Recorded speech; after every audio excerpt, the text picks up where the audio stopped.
This one might make you cry.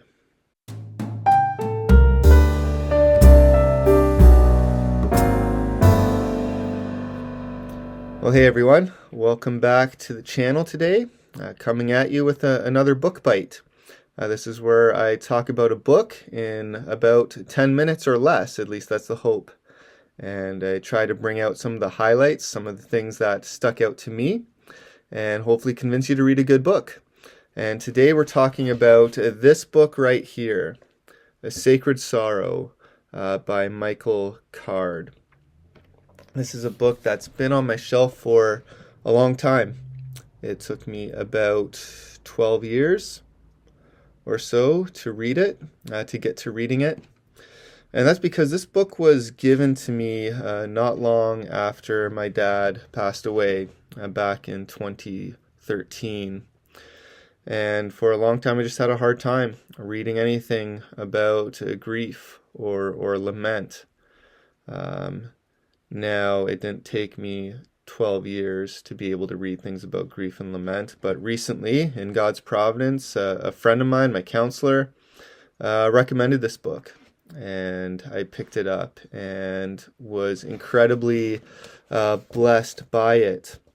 You may know Michael Card. If that name rings a bell, it's probably through his music. He's a Christian recording artist. I remember listening to his stuff when I was growing up. As a kid, my parents had cassette tapes of his music, and so I was familiar with Michael Card as a musician. And this was I think my first exposure to him as an author. I'd read or I'd heard that he had a number of other books. I've seen that he has written other stuff, but this was my first exposure to him writing, and man, was it good. Man, was it good. First thing that struck me was just how he writes. He writes in just such a beautiful way. You can tell he's a songwriter because even as he writes this book, it's got this poetic flair to it.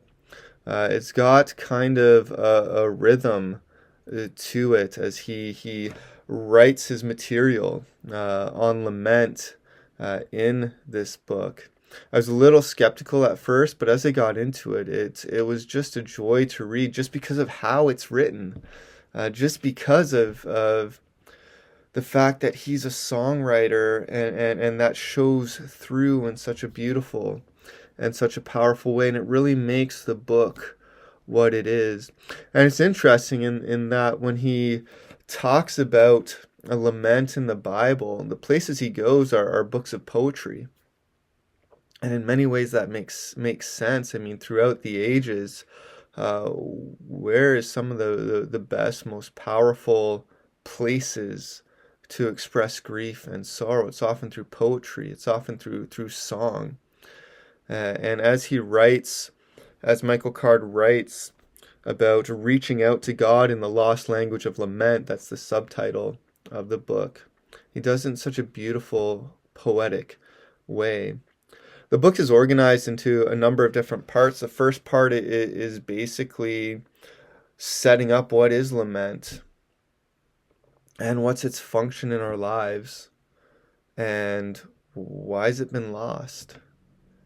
I think that's a really interesting thing to think about, that Card helps us process and walk through being comfortable with lament.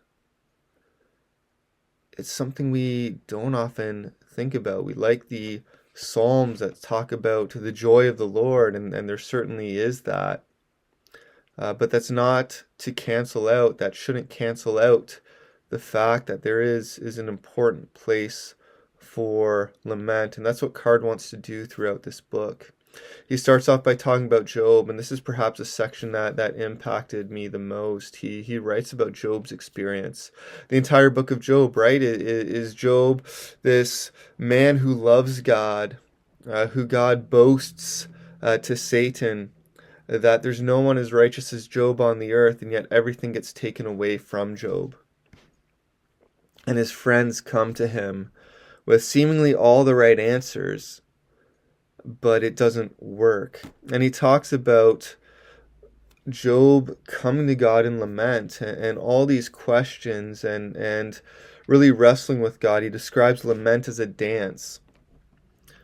Job, in a sense, wrestling, dancing with God and all the questions of why is this happening? I curse the day I was born, and yet holding out that as long as Job is addressing and holding on to God in these questions, in this sorrow, that's a godly response.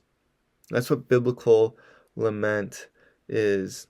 And it was beautiful and comforting for me just to have that perspective, to read that perspective, that Job is holding on to God in the midst of his suffering. And although he comes at God sometimes with, why did you do this? What's going on in this? He never loses sight of God. I should also say that Michael Card, his whole paradigm for understanding lament is that God comes to us and counters lament with his hesed. It's a Hebrew word that's hard to translate. It's often translated as his loving kindness, or his love endures forever in some Bible translations. It has the idea of covenant faithfulness, that God is loyal to his people, and meets them with mercy, meets them with grace. Jesus brings hesed. Jesus brings grace upon grace, and that's where he'll finish. That was another striking section. Michael Card goes through different Bible characters and how they experienced lament. So Job, he goes to David, he goes to Jeremiah, the weeping prophet, and writes of their experiences with lament. The fact that, estimates are that a third of the Psalms, a third to half of the Psalms are laments or contain lament. Just to set this paradigm that the Bible gives place to lament, but he ends in Jesus. Jesus, who's a man of sorrows, who's acquainted with grief, and in a beautiful way talks about Jesus as the one who can fully understand our laments, who can fully take our laments, who can understand us because he was like us in every way. And the beautiful end to the book is just that there's a day when there won't be lament. There's a day when everything will be made right, when everything that we lament, in some ways driving a wedge between us and God, there will be a day when that's no more.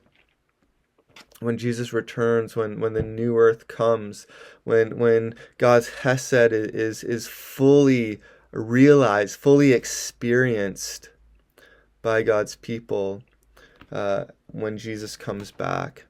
It's a beautiful ending to the book. There's one thing I'm wrestling with, and that is that Card writes often about a God who weeps with us. I'm not exactly sure what I think about that.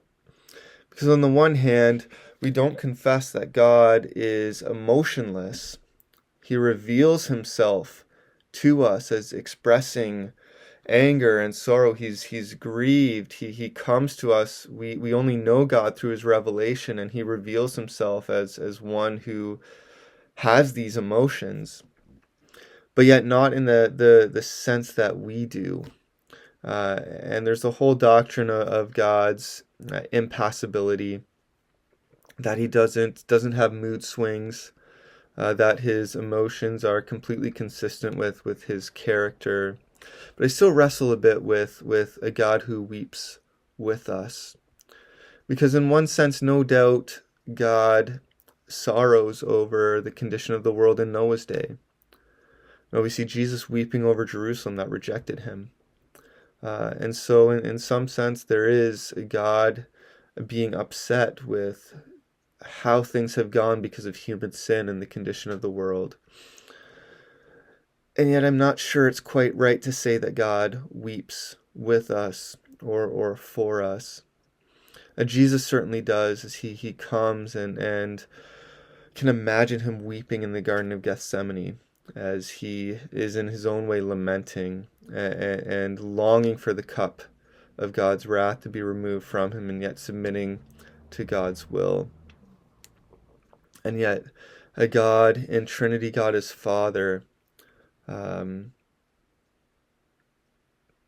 this plan of salvation to bring an end to lament.